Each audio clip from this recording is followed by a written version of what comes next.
All right. How does that look to everyone? Are you seeing a big blue slide and that's it? Wonderful. Well, thank you so much for joining us. And I am so sorry, everyone. I'm having a technical difficulty here.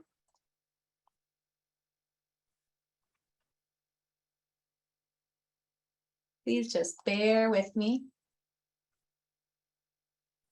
My health literacy is up there, my tech literacy, not as much.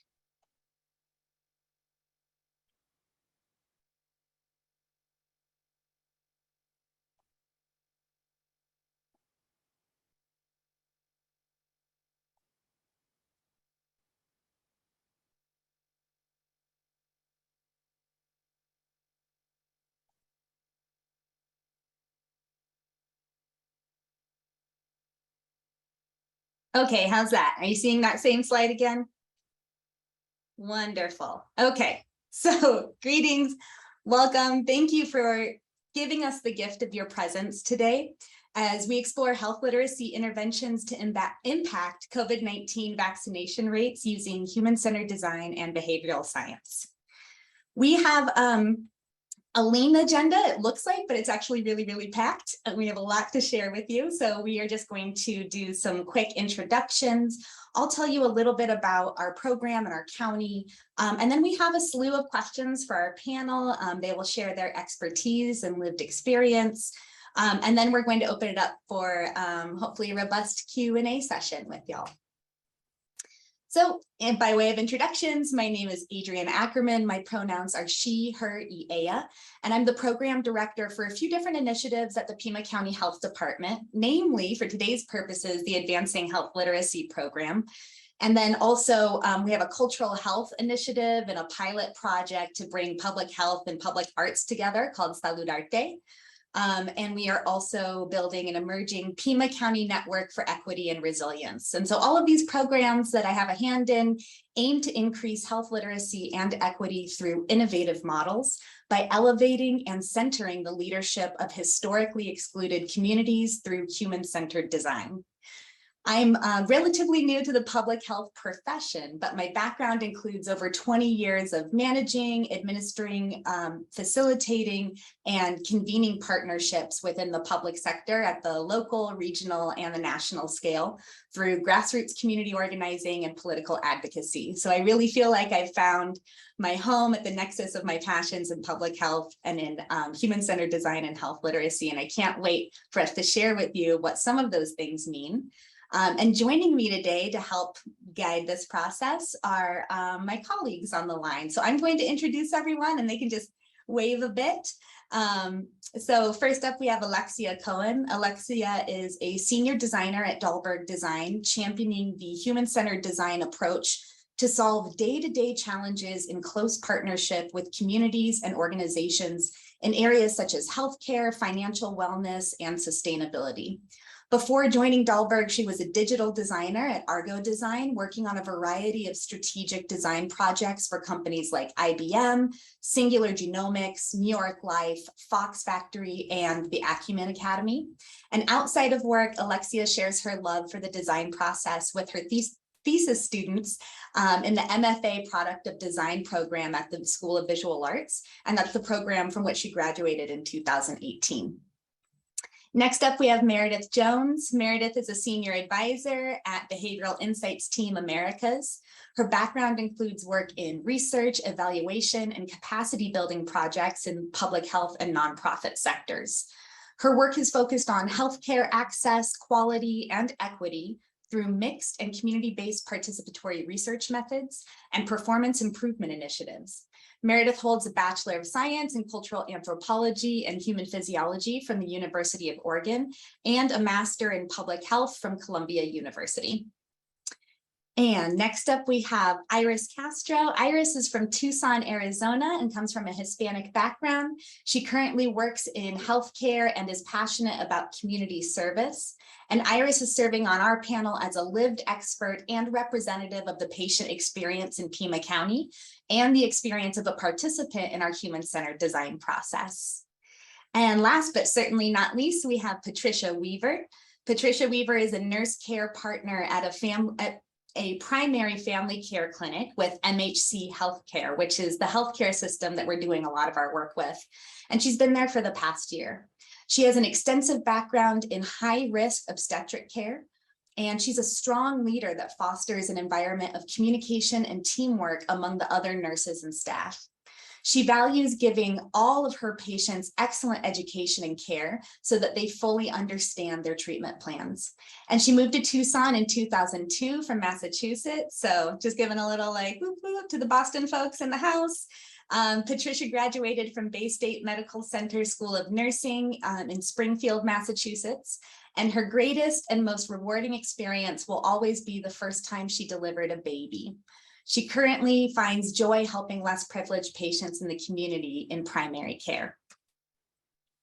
So that's a bit about our panel. Now I want to tell you about Pima County and our health department. So for those of you who aren't familiar, Pima County is located in and around Tucson, Arizona, in the southern Arizona, the ancestral homelands of the Tohono O'odham and Pascua Yaqui people. It has a total population of just over 1 million people, and it has the longest shared border with Mexico of any county in the nation. We also have a social vulnerability index of 0.88 on a scale that goes from 0 to 1, where 1 is the highest. So our SVI is really high. We have about 38.5% of our residents identify as Hispanic, Latina, Latino, or Latine, and 27.4% speak a language other than English at home. So we have a really, really rich and diverse culture here, a diverse population, and a population that's often in flux because there's people crossing the border and bidirectionally at all times. So kind of just setting the scene for you. It's a beautiful place. We'd love to have y'all come visit. And that theme of wanting to connect with you outside of this conference will come up again and again because we're really trying to grow a network of practitioners in this space. Our health department provides preventative health care, community outreach and education, as well as clinical services. So not all health departments still provide clinical services. We do. We're really proud of our clinical teams. So that's a bit about the county and about our panel. I want to tell you about our program. So our Advancing Health Literacy program is funded by a $4 million 2-year award from the Department of Health and Human Services and their Office of Minority Health. 73 local health departments and organizations received this award in July of 21. And this program seeks to demonstrate how local governments can effectively implement health literacy strategies that are both evidence-based and culturally appropriate to enhance COVID-19 mitigation efforts among socially vulnerable populations. When we wrote our application, we knew that nationally, pregnant people of all races and ethnicities had some of the highest COVID-19 vaccine hesitancy rates of any population. But when we conducted our diversity impact statement and drilled into the data in Pima County, we found that pregnant individuals within the Hispanic and Latine communities were at higher risk for vaccine hesitancy than other pregnant individuals. So we were able to really specifically identify that community as the one that we wanted to serve. Our project goals are drawn from the Department of Health and Human Services Healthy People 2030 plan and include strategies to increase the number of COVID vaccinated people and improve health literacy and the overall experience of healthcare for both patients and their practitioners. So this is something I really appreciate about this program. Each jurisdiction that was awarded this grant funding is doing things differently and serving different types of populations. But across the board, we're all trying to use the COVID-19 experience and COVID-19 vaccine hesitancy as a case study to really drill into, okay, what are the barriers to health literacy and how can we move the needle on COVID-19 immunizations, but how can we also increase health literacy and the experience of accessing healthcare for all involved? So specifically, we're working to improve patient practitioner communications, increase patients' involvement in making their own healthcare decisions, increase vaccine tracking in our statewide registry. And we're collaborating with community partners on outreach events, wide scale and targeted communications campaigns, and the development of kind of a best practices playbook, so best practices in advancing health literacy. And we plan to share that with local healthcare organizations and other jurisdictions next year. It's another reason to stay in touch with us so we can share that awesome resource with you. And we hope to sustain this work beyond the project performance period, and that ends in June of next year. So we've developed a local community of practice, which includes community-based organizations, a local healthcare system, the University of Arizona, who are serving as our evaluation team, and several technical consultants and agencies. And we've also stewarded a statewide collaborative with the 3 other counties that received this grant award. So Yuma, Gila, and Maricopa County. For those of you who aren't familiar, Maricopa houses Phoenix. It's probably the city that most people are familiar with in Arizona. So we have these 3 other wonderful counties that we're working with as a part of this collaborative. And you know, I debated whether or not to have this slide in the presentation because ostensibly, if you're attending a health literacy research conference, then you are familiar with what health literacy is.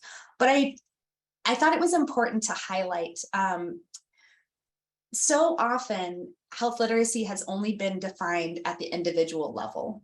And that places the onus of responsibility on a person who is actually just one part of an entire ecosystem of health services. So on this slide, which we pulled the information from the Department of Health and Human Services, you can see that we're now defining health literacy in 2 ways, at the individual and the organizational level. And so when I talk to people about health literacy, I say that when I think about personal health literacy, I like to imagine someone walking away from an interaction with their practitioner, feeling fully empowered to make informed decisions about their own health, and equipped with the knowledge of how to access resources to inform future decisions or should their healthcare plan change. And then at the organizational level, I really like to picture an organization that is bending over backwards to make sure that their patients have that type of experience, that they can access, interpret, understand, and use the health information that's available, and that it's attractive to do so, to make those informed decisions in partnership with their practitioners. So we like to think about these two things working together in tandem. And we all know that this is hugely important because individuals with low health literacy report, worse health outcomes for themselves, their children, their families, their communities. So that's kind of like macro scale. We're doing a lot of things that we are about to tell you about throughout this panel, especially bringing together human-centered design and behavioral science to answer some big questions.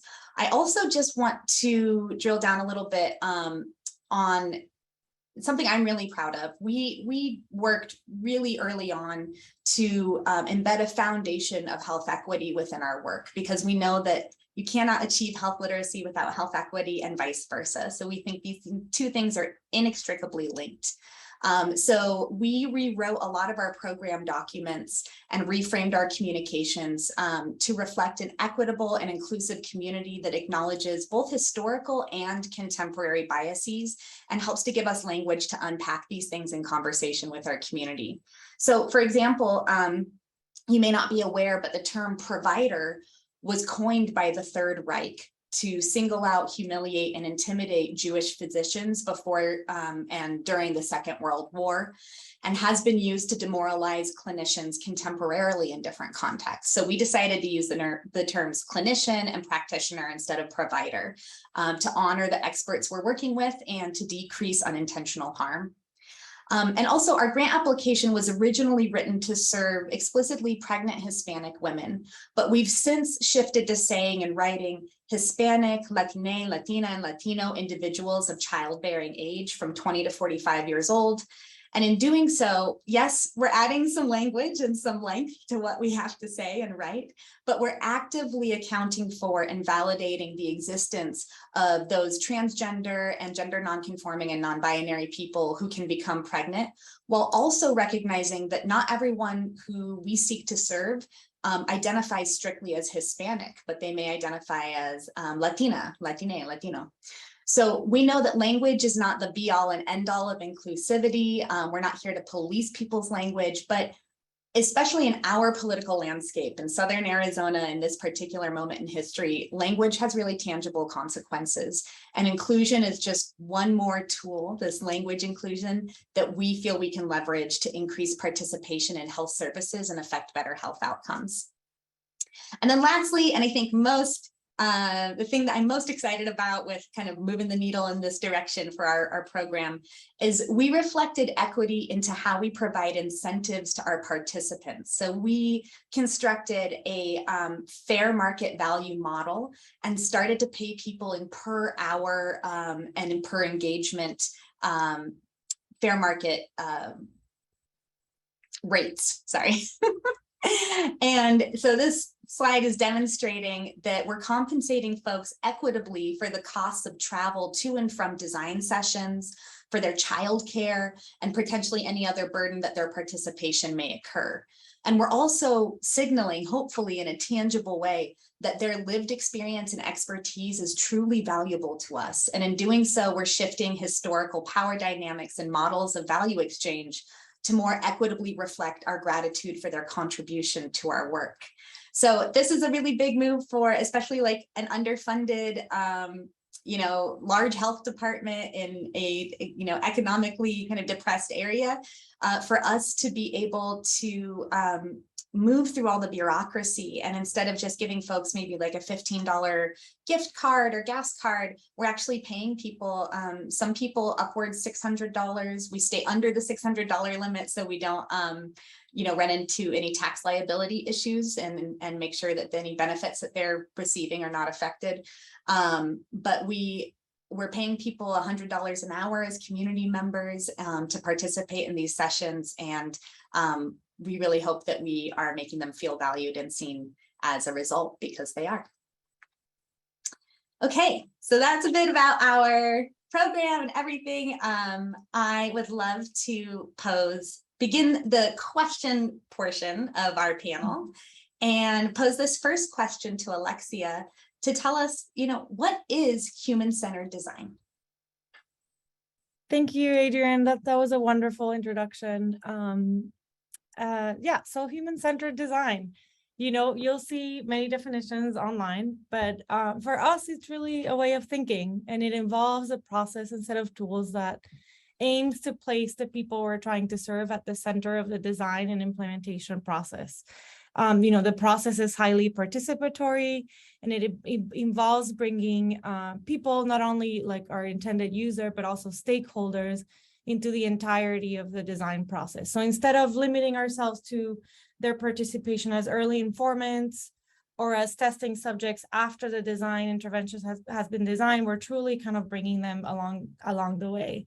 And what's exciting in our case is that we've not only involved the Pima County Health Department, who's our client, but we've also been able to involve the community of practice that they've put together, which includes stakeholders from Marana Health Center, or MHC, partner community-based organizations like Literacy Connects and the libraries and PEP, as well as the BID team, the Behavioral Insights team. And it's great to include those stakeholders as well as our primary users, practitioners, and other people from the community. And that's it.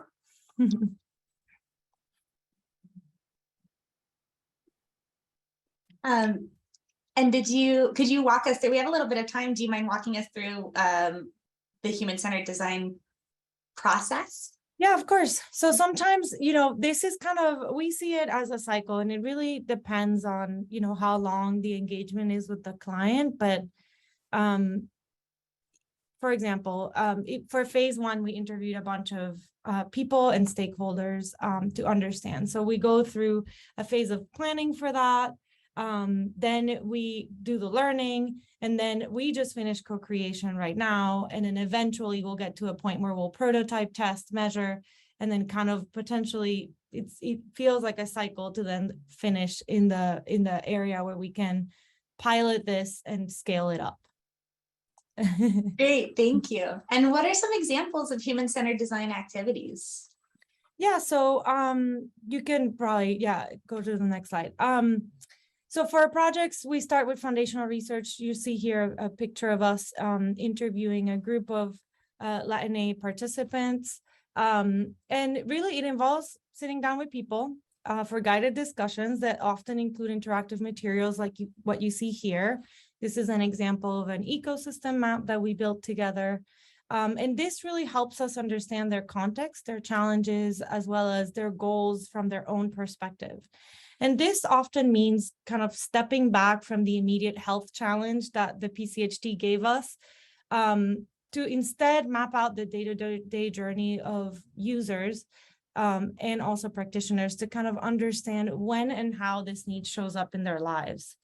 This helps us understand people's motivations. For example, in our case, it helped us understand why something like COVID vaccine is not top priority right now, even when we see it as an urgent issue. Once we understand their experience and motivations, it is much easier to identify a set of opportunities to both meet their needs and strengthen health outcomes. We use these opportunities as focus areas for the next generative phase, which can involve concept ideation, co-creation workshops, prototyping, and testing. You'll see pictures here from a workshop we did with the PCHD and the community of practice. Next, you'll see pictures from the co-creation workshops. Oh, actually, these are prioritization sessions, which I'll talk about later. The next slide will have pictures of some of the co-creation workshops we held this past week, which was super exciting. And once again, we kind of put people in the driver's seat to co-design an experience that feels relevant to them, whether it's a brochure or a WhatsApp messaging service. And then next we'll go into prototyping, which will involve, this is pictures from another project, but it will involve us prototyping some of the interventions and then testing them out with people. Great, thank you so much. So Alexia, what are some of the values and principles that define human-centered design activities? Yeah, so I think the first one is definitely meeting people where they are. So this is really the best way to understand people. We leave our desks and immerse ourselves in their lived experience and context through things like these discussions that we've held for the first phase of the project. We really believe this is the only way to craft an experience that is both relevant to them and empowering. The second principle is understanding their needs holistically. So social impact work is about people, and we recognize that people are dynamic. Their experiences, perspectives, and behaviors are all shaped by their social, economic, and cultural context. And understanding all of these things together will lead to better and more impactful design. And then the last one, which I've kind of touched on already a little bit, is co-designing and iterating solutions. It's really important for us to work with and not for communities so that we can co-design and test solutions through iterative prototyping, which can include, in the end, the intervention might be a product, a service, might be a program, policy, or strategies for impact. Great, thank you so very much. This next question, there's two questions for Iris and Patricia. We just want to know, what was your experience engaging in the human-centered design activities? What was it like for you? And have you done anything like this before? And Iris, we'll start with you. So for me, when I went to the experience, it was kind of, at first I was kind of like, oh, because I'd never done anything like that before. But once I started, talking and having conversations with all of them, like I realized that I wasn't the only one who was having those same like worries about the healthcare, and that I wasn't the only one, that had similar encounters when they were going to places and to the doctor and stuff like that. So I haven't done any. I mean, the other types of exercises I've done before is probably like seminars in school or discussions. But other than that, like it was all new to me. Great. And was it like, did you enjoy the experience? Was it challenging? Would you do something like that again? Yeah, I definitely would. I enjoyed it a lot. It was really, really nice to know that I wasn't the only person who had the same thoughts, you know, about everything that goes into healthcare, how you're treated, how long it takes, and all of that stuff. So I enjoyed it a lot to be able to relate to other people. Good, I'm glad. And you feel free to be honest with us and our audience too. Like if there were parts of it that were challenging, we're here to share what the experience is like. But I guess, oh yeah. sorry, I guess it got like a little personal, you know, and in some places everybody was kind of bringing up stories about their families and like what has shaped why they don't go, why they go, or you know why usually Hispanic parents don't usually take the time to go and to get checked to the doctor. But it got kind of personal. Yeah. Yeah, that's kind of the nature of what we're doing, but I can understand it's maybe your first time around these folks. That can be a little challenging. Yeah. Thank you for sharing, Iris. Patricia, how about you? What was your experience? Hi. Um, it was very enlightening. You know, engaging with each interaction went way beyond, you know, in my involvement. I felt that, you know, it wasn't just gathering information. It was more trying to produce solutions to the problems. You know, and that everyone genuinely cared about the patients, the people that you guys are designing for. And it helped me better understand, especially now being in primary care. My whole background over 26 years was in OB, which is very challenging also, with, you know, the minority group too. They don't have the access to a lot of the resources. And being in primary care, I've seen a lot of that. So having this interaction felt like Ira said, that we're not the only ones that are experiencing these roadblocks. And, you know, we need to get out there to get resources to these people. You know, and I felt like everybody actually listened and empathized, you know, and I saw a different perspective. And with my patients, especially Hispanic, I don't speak Spanish, but I use an interpreter service. And the interpreter service even has difficulty communicating. So they don't quite understand even when we're explaining. So I think that's where they don't get the right resources or care, or they don't come back because they don't understand it. Got You it. know? Got Yeah. it. Yeah. And I think I got a little bit, whoops. Get a little bit ahead of myself because I know we'll also be asking you again later, just kind of what was important about this process to you, but we'll save that for then. All right. And here are some photos of folks participating in some of these processes. Oh, and it's right here. Sorry, my mistake. Yeah. So what was, if you can, you know, you just shared a lot of things that seemed very significant to you. But is there anything, if you had to pick, that was important to you about this work, or where you see it could go, or your participation in it? We'd love to know more about that. Yes, because like I said, especially with primary care, my clinic is actually a good portion of it is minority Hispanic. They don't have resources. And what I would like to see is we need more resources to get out to these patients. We have patients that cannot afford their medications, or they don't get them. They don't understand how important they are, even if we sit with them. But I believe that, you know, maybe with more education, that we can get this information out to the patients, especially with the vaccines. I'm one of the people that, you know, ends up going into the rooms if they don't understand if they should get it or not. So I'm like their first line of, you know, the medical team. Yeah. So was it important for you to be a part of helping to design solutions for Yes. things, or even Yeah. helping us understand the problems? Correct. Yes. Okay. Mhm. Great. Iris, what about you? For me, what I enjoyed most about the experience was being able to like connect with the people not only because, we're all from Hispanic backgrounds and stuff, but more because, we share the same struggles. And Mhm. I thought it was really important, the portion of the whole project. The most important part to me was, sharing our personal experiences, because out of those personal experiences is where you're gonna get maybe some ways of like solving the issue or trying to find things to help out with the community. So I thought, personal stories were definitely something very important part of the project.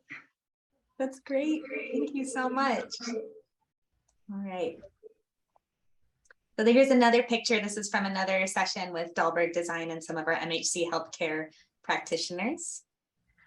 Now we're going to pivot over to Meredith, and we're going to ask, what is behavioral science and behavioral insights? What are these things? Talk to us, Meredith. Definitely. If you want to go ahead and go to the next slide, Adrian. Sure. Thank you. So behavioral science is a rapidly expanding field that spans many academic disciplines, including neuroscience and psychology and anthropology. But the field is really focused on understanding how and why humans make decisions and behave. And behavioral insights is a term that we use to describe the practical and rigorous application of this evidence base to social impact issues. I'm going to go to the next. Perfect. So behavioral science is a really big field, but perhaps the single most important insight is simply that a lot of our behavior is non-conscious, habitual, and driven by environmental cues, or how choices are presented to us. So we're really capable of making decisions in a considered and deliberate way, but this happens actually less often than we assume. And more often than not, our actions are guided by mental shortcuts triggered automatically by our environments. And that includes shortcuts like, I'll do what everyone else around me is doing, or I'll take the middle option. And so why is kind of thinking from this behavioral perspective important? It's important because policies and services and systems are all about behavior. We want people to do something or to not do something. We want folks to wear a seatbelt, complete a WIC enrollment form, enter data into an EHR, screen a patient for depression, eat healthy foods and exercise, and having a really deep understanding of how humans make choices and behave and the factors that influence those actions, things like cognitive overload and social norms, help us design more effective policies and services and interventions. And what are some examples of behavioral science activities? Yeah, so what I can do is walk you through kind of what a typical project with us might look like, and then also, depending on time, can run through some examples of what an intervention could look like. So we have a project methodology called TESS that stands for Target, Explore, Solution, Trial, and Scale, and they're kind of different phases with different activities and goals. In Target, we might help partners translate or break down their big challenges into more specific behaviors. And we often go through an exercise of trying to kind of visually articulate the challenge in the context. That could look like behavioral maps, user journeys, system diagrams, very similar to Dahlberg Design. There's probably a lot of Post-it notes involved. And this helps us focus the project. Then in Explore, we often do some sort of qualitative research on the ground, administrative data analysis, material or content reviews to help us answer questions like, what is influencing this target behavior? What are maybe the barriers to this behavior? And who are the key actors? In Solution, we design a behaviorally informed intervention or solution that draws upon the Explore work, the literature, our experience, etc. And then in Trial, we evaluate our work. So we often use randomized controlled trials in the field to determine if our intervention made a difference, but we also use quasi-experimental methods, qualitative methods, mixed methods, process evaluations, because an RCT is not always kind of the right fit given the context or research question. And then Scale, we help partners find ways to act on our findings. So sometimes that's scaling an intervention up if it worked, sometimes it's tweaking or adapting it, and sometimes it's suggesting a new approach if what we found out is that that actually isn't a good approach to solving this particular challenge. And then, what are we actually kind of designing or working on? Well, a behavioral science intervention can take many forms, and there's a couple examples on the next slide. And you've got about 30 seconds left on this one. Perfect. So it can include changing the way information is provided to people in materials and patient portals. It can be about redesigning the environment in which a decision is made, like an EHR, redesigning a process that people follow, like an intake process. It can also be about thinking or changing the costs or benefits that are associated with a particular behavior, or a little bit more upstream, thinking about changing the rules that govern a particular behavior. Great, thank you. So this is where it starts to get really interesting because we're bringing these two elements together in our program. So I want to ask, we'll start off with Alexia, but I want to see, how does human-centered design inform behavioral science and vice versa? How do the two work together? Yeah, thank you for that question, Adrian. I think the two processes are super complementary, and it's been really great to work with the BIT team. And what's important is that, and you can move to the next slide, they really help us understand, we make sure the solutions we're co-designing are not only desirable, they're viable, and they're also feasible. For example, in human-centered design-led research, we generally surface a lot of gaps and barriers related to people's healthcare needs. But it can be really overwhelming to consider all of these gaps, especially when we consider the highly fragmented healthcare system that we're working within in the USA, which usually places a big burden on of coordination on the individual. So the question really becomes like, which barriers and needs are we supposed to be prioritizing here? Which ones are we actually going to move the needle on outcomes? The behavioral science literature is full of evidence to help us in this process.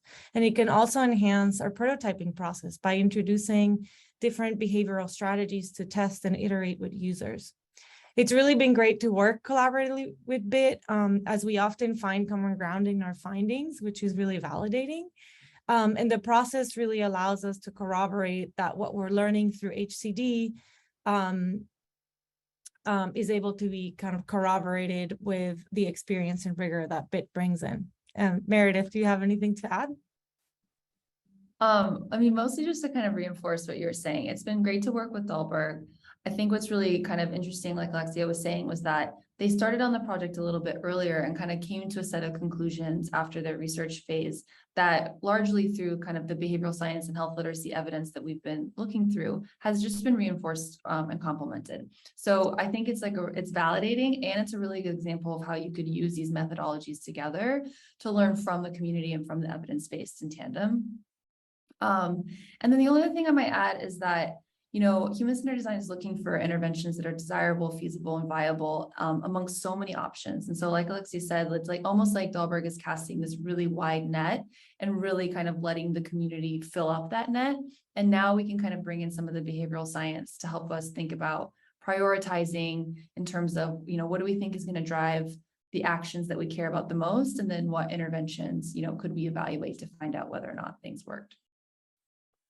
I love that. I've often thought about it as kind of like the why and the how, but they can both change depending on what perspective you're looking at it from. Why are folks making the decisions they do? And why are they informed that way? And then how can we move the needle, or how can we create the conditions to help direct behavior in a way that creates greater health outcomes? So thank you for that. What are the key insights that the human-centered design process has surfaced from its user research? And how about from the behavioral science perspective as well, from the behavioral mapping and the environmental scans that you've done? What have been your biggest aha moments and takeaways? Alexia? Actually, we'll start with Meredith. Oh, okay, great. Yeah, I'll go ahead and start. And I think, so through the process of trying to kind of apply this behavioral lens to health literacy in Pima County, we've come back to a few, you know, kind of tried and true behavioral insights that feel really relevant to dissecting like the really complicated relationship between health literacy and behavior change and health outcomes, and hopefully rings really true to the folks in the audience. The first is that, you know, one of the main kind of components or ingredients, you could say, of health literacy is something around awareness, knowledge, and comprehension. And often you get there through education and more information. But behavioral science tells us that information is often not enough to shift behavior, and more information is not always better. And so, you know, knowing you should or shouldn't do something doesn't necessarily mean you will or you won't.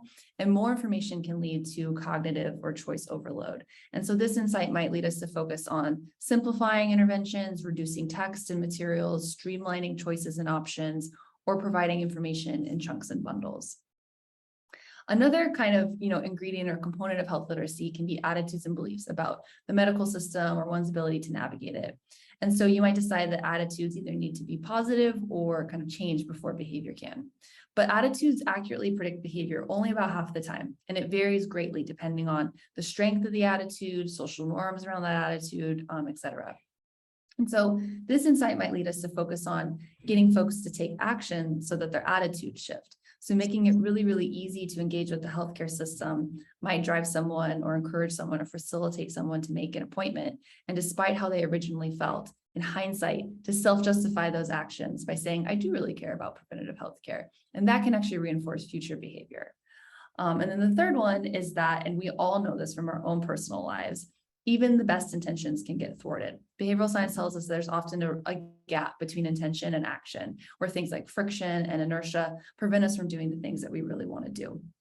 And in those instances, as is the case with the other two insights, the environment really matters. And so that might lead us to think about how we can change processes and environments to set somebody up for behavioral success.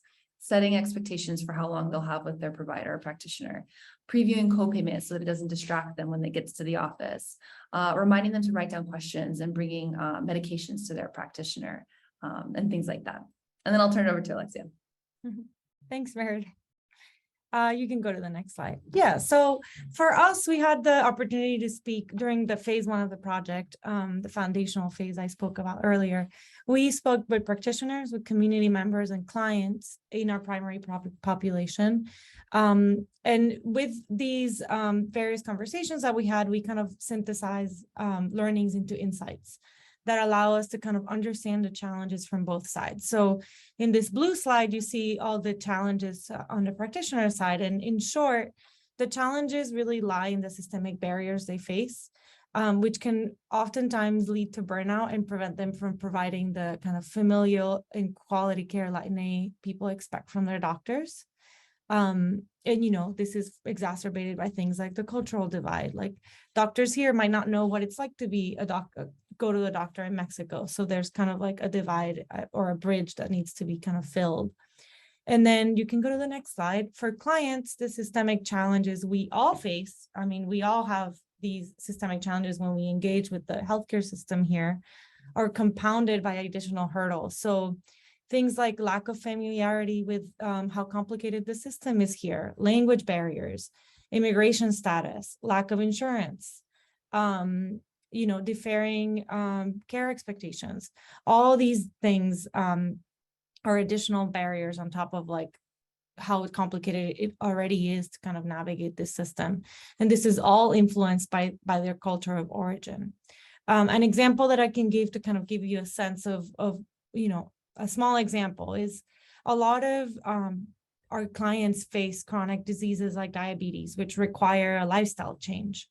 But they go to the doctor and they get recommendations and materials that fail to acknowledge and celebrate their traditions. So for example, if I'm being asked to eat a different kind of food or eat certain kinds of food, but it's not culturally appropriate to what I'm used to eating as a Latina person, I'm going to have a really hard time adopting these changes into my everyday.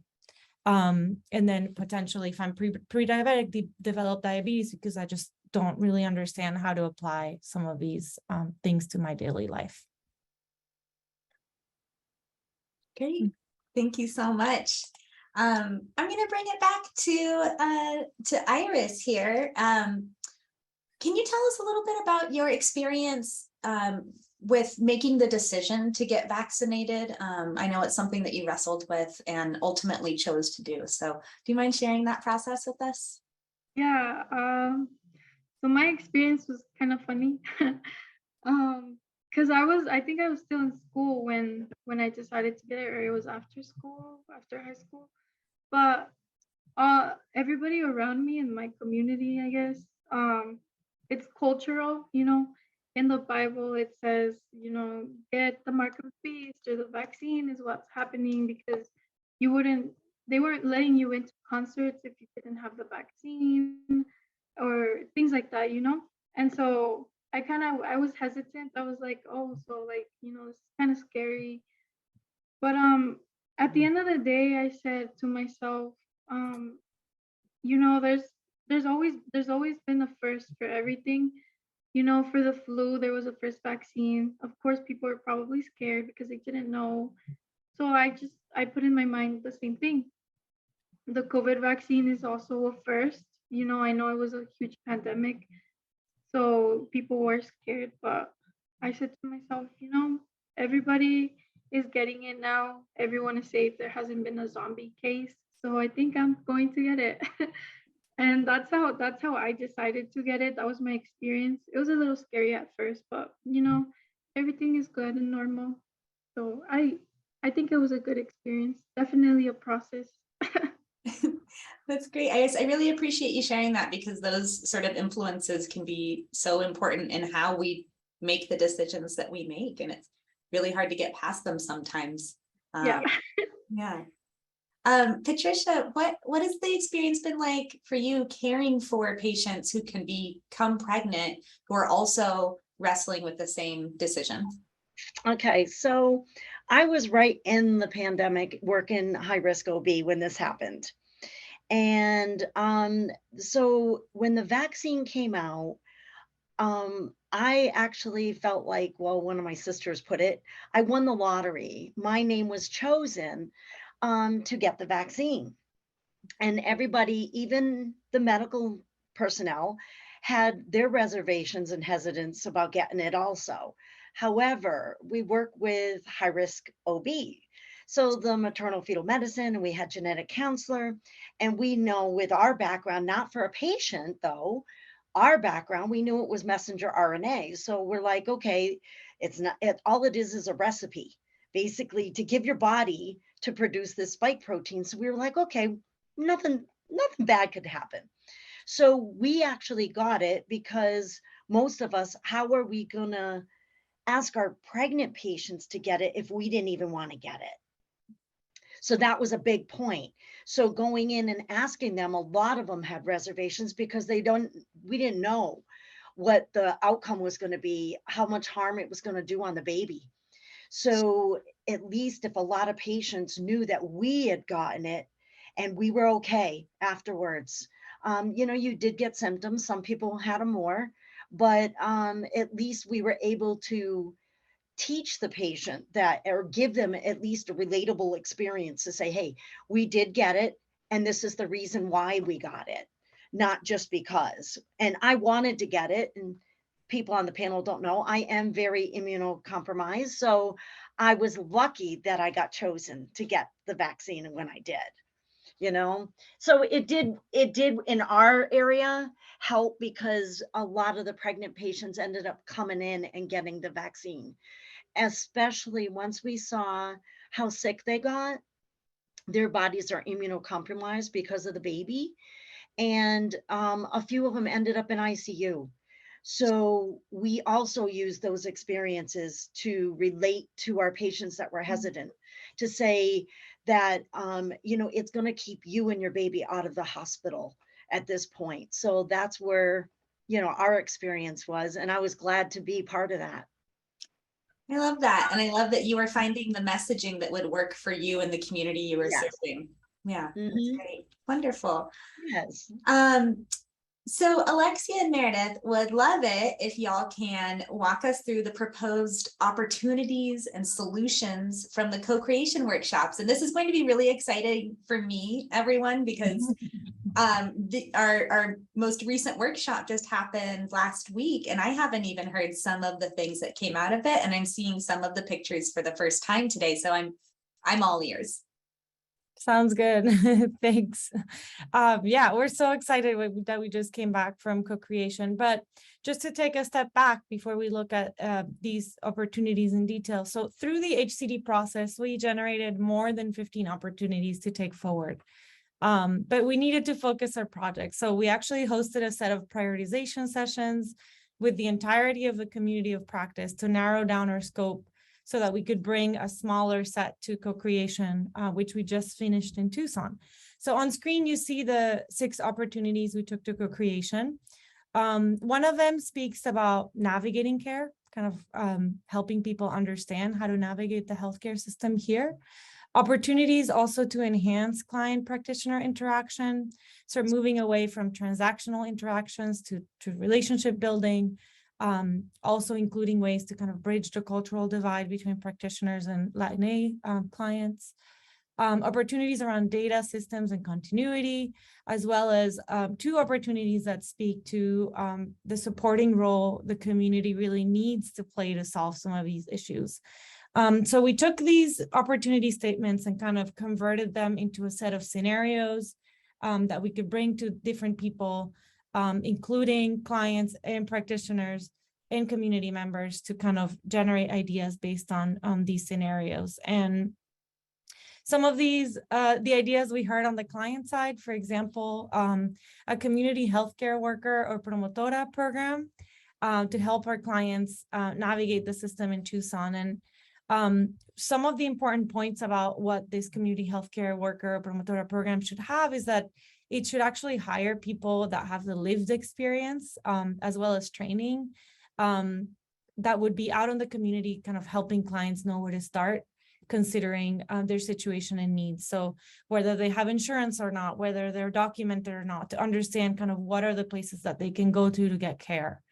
Clients also imagine that the promotoras could be in the hospital waiting rooms, sitting down with people to help them fill out forms, talk about their goals for the visit, and even provide information on other resources they might seek outside of healthcare.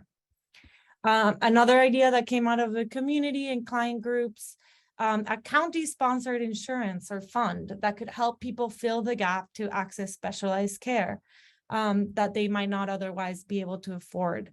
This is especially needed for people who are undocumented and some people who have insurance but simply don't have the funds to kind of cover the parts that the insurance won't cover. Some of the ideas, or am I out of time? No, I'm sorry. That was my unmuted email coming in. Okay. I'm sorry. No problem. Okay, and then I'll quickly go through some of the ideas on the practitioner side. And Patricia was in one of our sessions. Thank you so much, Patty, for participating. Oh, that was wonderful. We had a yeah. lot of good experience. Yeah, so this first one actually came out of the session with Patricia, and one of them is a system to better understand patient goals and care priorities, which is interesting, right? Because on the community healthcare worker side, they were talking about goals. And on the practitioner side, they're also like, we often don't know what the client goals are. So these ideas kind of work really well together. But it includes nudges to have patients think about their goals before they come in, which might involve a community healthcare worker or front desk person. And this would then direct a conversation between the practitioner and the clients, and the practitioner could kind of understand what to prioritize based on the patient goals, as well as other urgent needs they might see in the chart. And the idea is that the goals are tracked not only for one visit, but throughout a bunch of visits, so that they can kind of see together how they're tracking against that goal. And then the second idea was a redesign of the visit summary. So Patricia expressed, for example, that there's a lot of issues, our doctors are overburdened. They only have 15 minutes per patient. And sometimes patients show up without the things that they needed to get done, like getting labs, for example. So the idea was to redesign the visit summary so that it's more readable, so that the items on it are prioritized, and also so that it includes labs needed to be done before coming back for a follow-up. So that's it on like a little taste of what we learned in co-creation. But I'll let Meredith add a little bit on the behavioral lens of things. That's really exciting. That's also some of the first I'm hearing about these, and so cool. I'm so excited to pick back up this week. Okay, what am I talking about? Behavior. So I think that taking a step back and looking at all of these opportunity areas, they feel very connected to me and really representing like the full care spectrum. We want high quality community and clinical care. We want them to talk to each other. We want there to be some level of coordination, and we want folks to be able to access and navigate both easily. And then the more specific ideas, that are coming out of this process. So community health worker models, clinical and process and environmental changes, you can see how those are connected to improvements, along that full care spectrum of care. So I think we can apply a behavioral lens to these opportunity areas and ideas kind of in two ways. The first is, and we touched on this a little bit earlier, we could use a behavioral perspective to help prioritize some of those ideas that are coming out of the co-creation sessions. So, is the idea trying to shift a behavior by providing more information, improving self-efficacy, making something easier? What's the mechanism? Are we trying to get folks to do something new or modifying something that they're already doing, which sometimes can be a little bit easier?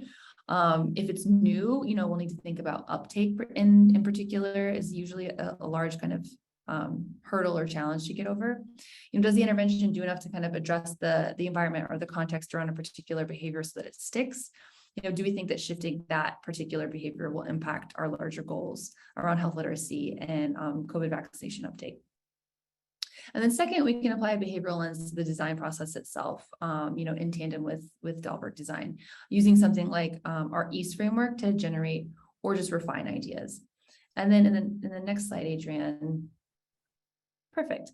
So our EAST framework is something we use to organize a ton of different behavioral science concepts. There's so many that describe individual biases and heuristics. But what this framework tries to do is take all of that evidence base and distill it down to 4 principles that say, if you want somebody to do something, make it easy, attractive, social, and timely. So easy refers to the fact that even really small details or steps that make an action more challenging or effortful can prevent it from happening. So you could apply this principle in this context by reducing the friction of getting to the appointment, by offering, maybe a home visiting option, transportation vouchers, telehealth options, or setting up smarter EHR defaults that help practitioners make better decisions more quickly with less friction. Attractive just means that we often need to kind of call attention to an action or at least make it seem appealing to do so. And we've discussed in this project using things like narrative formats or photonovellas to present complex information or help guide folks through a process. The social principle states that we're really influenced by what those around us say and do, especially if we identify with them or consider them experts. And so what I love about the Promotora or community health worker model is that, it's a model of outreach and care in which they're both trusted messengers and experts. And then last is timely, which I think is a bit underrated, but it refers to this kind of body of evidence that says when a prompt occurs or when an action needs to happen really matters. So you could think of applying this principle to practitioners. Do they need more timely prompts in their AHRs so that they can ask clients questions, if they want to discuss the COVID vaccine? Or you could think about how using things like text messages as timely reminders to prep them for appointments. And some of the ideas that Alexia, you were just mentioning around helping folks prepare for their appointment in the waiting room. For me, that's like such a timely moment. They've gotten there, they're invested in kind of whatever healthcare decisions they're getting ready to make. And it's a perfect opportunity to help them feel prepared before they go into what will likely be a short session with their practitioner. Great, thank you. So last part of our questions, what can an organization, a team, or an individual do to adopt human-centered design and behavioral science into their work? And where do they start? Alexia and Meredith, if you can just tell us, what would be your recommendations for a first step? And are there any low barrier ways to enter this space? Definitely. So there are definitely levels to doing this work. You could hire a firm to run a project or provide capacity building support. And I think that Alexia will talk to that in a minute. And you can kind of get started independently too. And so, in thinking about starting on your own, I'd maybe go back to kind of that test process and thinking about target and explore. So you could start from more of an exploration perspective. Maybe you want to start thinking about, as a group with colleagues, coworkers, the community, what's preventing the change that you want to see? Or maybe you don't even know what change you want to see. Maybe you know that there's a challenge, but you actually just really need to dive into the context a little bit more to figure out where to even begin. You could do some qualitative research, speak with folks on the ground. You could do some administrative data exploration, or if you have that, to understand, is the problem, if you're thinking about things like enrollment sometimes, where in the enrollment process are folks dropping off? Do you have data that can help you kind of start to explore that question? You could look at the evidence base. You could also start with targeting, which forces us to get really specific about the behaviors that we want to change. making it easier to ultimately develop a solution. And I would say the goal here is to get uncomfortably specific, and really spend some time breaking down, what is likely kind of your bigger picture goal, mission statement, whatever it might be. And so to make this like really tangible, sometimes what we try to do is work towards something called a target statement. And it has 4 elements, and I'll walk you through them. And it might sound like a theory of change, and that's because it kind of is. So you'll want like a measurable outcome that you care about. Say you want to improve blood pressure. You want some sort of mechanism for change, an impact pathway.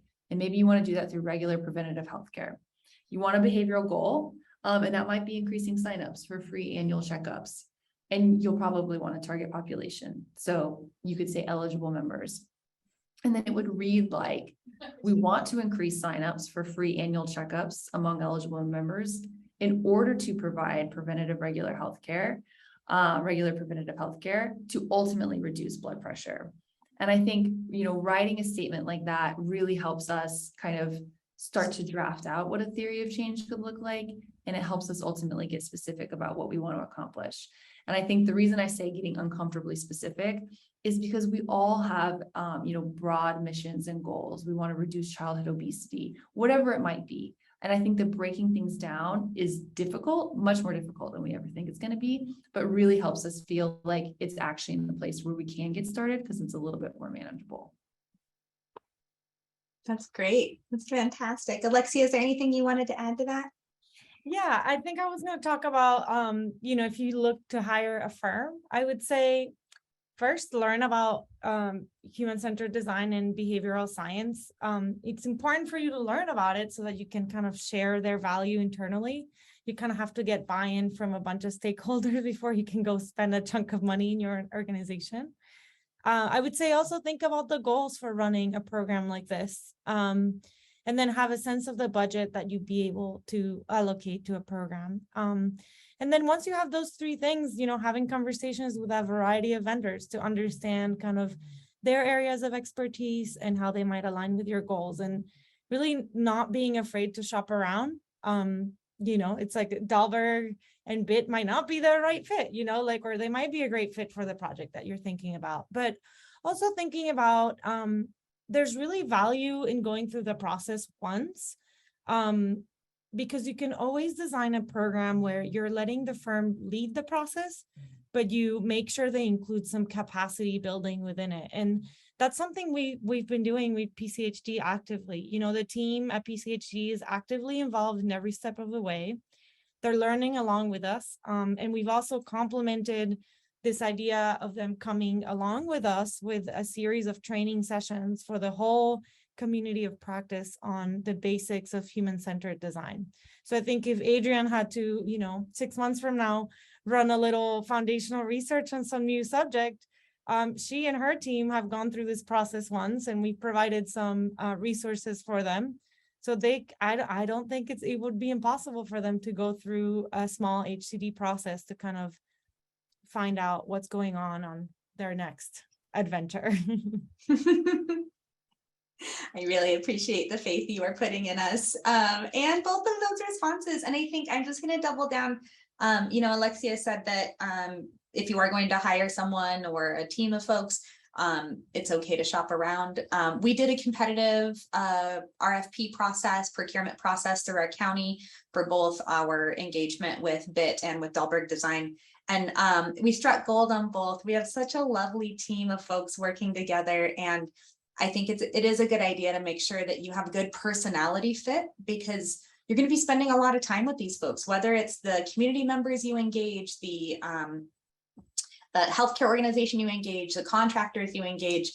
Human-centered design is doing the deep work. And so it takes time and it takes immersion. And you want to make sure you get along with the people that you are interacting with. And luckily, we've also been so blessed. All of the practitioners and community members, Patricia, Iris, like everyone that we've worked with has just been fantastic. So it's a really fun process, and it's a different way of getting curious and of finding solutions. It's a different way of doing public health, and it's a different way to unearth, the cultural underpinnings that become sometimes barriers to health literacy and help solve for these problems. So with all of that, I did see in the chat that the organizer of the event said that another panel was starting in just a couple of minutes, about 10 minutes ago. We were operating under the impression that we had 90 minutes. So we're just going to keep going. It's being recorded. I see there's still about 30 people in the room. So we would love to open it up to questions from you. Feel free to put them in the chat or feel free to come off mute and we'd love to answer some questions for you. And I will just really quickly say, this is my, as you're thinking of your wonderful questions, this is my email address. I'll put it in the chat as well. We would love for you to connect with us. We really are truly trying to build a community of practice in Pima County at the state level, nationally, and then, you know, collectively, we can all just take over the world and solve all of our health literacy and health equity problems together. So oh, thank you so much, Jill. That's really wonderful. We appreciate that. We had a great group, and some folks on the panel, it's their first you know, conference. And yeah, y'all did amazing. So this is my email I'm putting in the chat. Oh, Jill, you're wonderful. You should come join our team. I don't know where you are, but that's really nice. Thank you. Does anybody have any questions?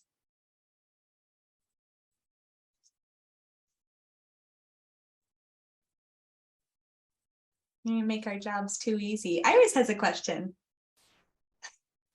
Any questions or concerns? Okay. Thank you, Iris. Yeah. Yeah. Oh, from Phoenix Children's. Awesome. Hey, Jill.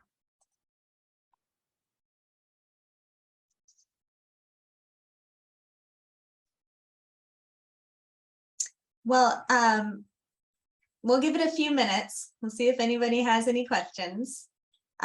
Really appreciate if you're in the field of health literacy or adjacent, just doing this work, because it's so important. And I think on our panel, we all have varying degrees of lived experience. I know that my lived experience of being in systems for so long in my life, and then learning how to navigate them and getting to teach others, teach my friends, is really what drew me to this work. And being able to do it on such a large scale with such wonderful tools is just like mind-blowing.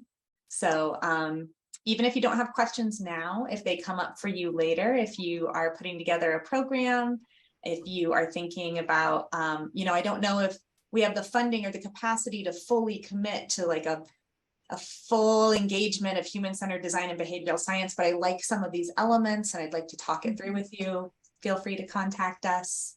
And feel free to just send us an email if you would like to see the best practices playbook that we come up with over the next several months. We'd love to keep you in the loop.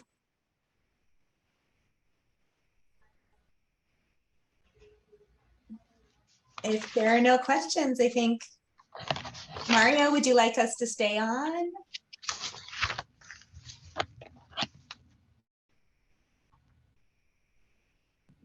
Sorry about that. You can cut out early if you'd like. Okay, great. Before I do, just I guess I'll see lovely panelists. Is there anything that you would like to add? Yeah. Go for it. Oh, Patricia, you raised your hand. Oh, sorry, I couldn't hear you. Go ahead, Iris. Go ahead. Thank you.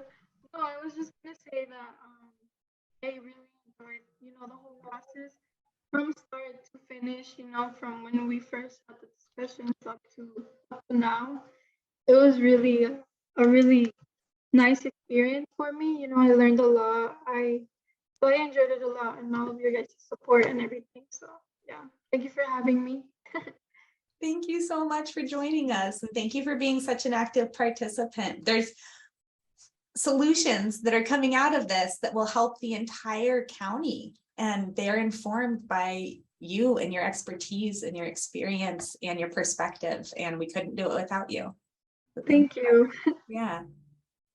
Patricia, Patty?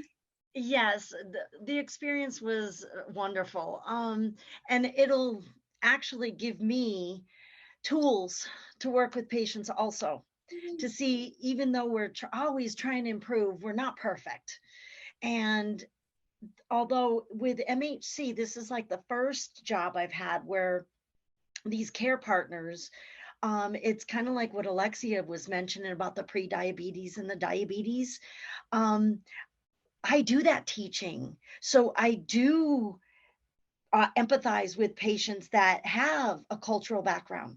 So if we can get all of that done throughout the community, that would be great, because you can't give a diet to everyone. It doesn't work. And if you don't work with them, they're not going to use it. They're not going to take those tools. And like she said, they will not do the diet, and they will get worse, and they won't take the meds because they feel like they failed. So I think if we could get that out there, maybe actually reach patients sooner, that would be great. Absolutely. I'm so thrilled to hear that this was useful for your day-to-day interactions with your patients. That's amazing. Yeah. That's really great. Yeah. So I've enjoyed it. And the co-creation is even better too. That's so exciting. Yeah, co-creation is always really fun for both the participants, but also us, the facilitators, because we get to get really creative with you all. But one thing that I would add, it was really interesting to, once we got into the co-creation phase where we had already had, conversations with practitioners, clients, different prioritization sessions, we discovered that MHC has actually come up with all these new roles, like the clinical pharmacist. We spoke to these new roles that they're kind of testing out, and it was kind of fascinating because they're like supporting roles for practitioners, with the reality of maybe not being able to change the 15-minute window with a client. People like the clinical pharmacist can sit with the client and kind of give them a little bit more in-depth information about how to properly take a medication. They also do the follow-up that maybe the doctor doesn't have time to do between like appointments. So they're really being really creative in the ways in which they're solving some of these issues. And it makes me so happy to see, because it also makes us understand that like, even though the healthcare system in America it feels inflexible and it feels like this behemoth thing that we're working against, hospitals really do care, and hospitals like MHC are really trying to be really innovative in the way they're working. And it makes me feel like whatever we come up with at the end of this, they're going to really help to kind of champion it and pilot it, and like potentially make this a reality that will make a difference, which is super exciting. So thank you, Adrienne, for putting together this amazing community of practice. When I came into this role, it was already established, so I can't take credit for that, but it's been a real honor to be a part of it, for sure. Meredith, is there anything you would like to add before we depart? We're the newest members to the team, but I love coming into this project. Such great work has been done already.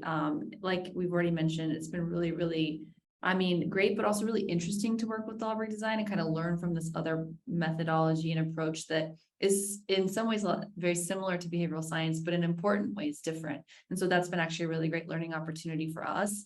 And I'm so excited to start talking about these ideas this week, now that I've seen some of the previews in the slides. Really excited. So just thank you for having us. And yeah, we're excited for the rest of the project. Great, thank you. And I will just say, finally, I want to say a huge thanks to the Department of Health and Human Services Office of Minority Health for funding this program.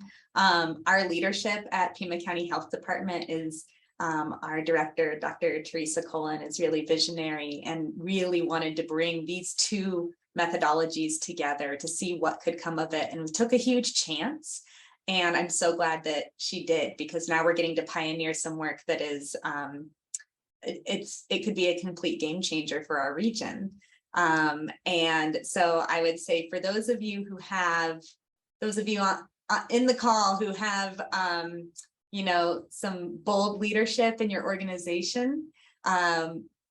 Also, just pro tip, putting human-centered design in things is a great way at this point in health services and government organizations and nonprofit to get funding, because people are seeing the value of this work.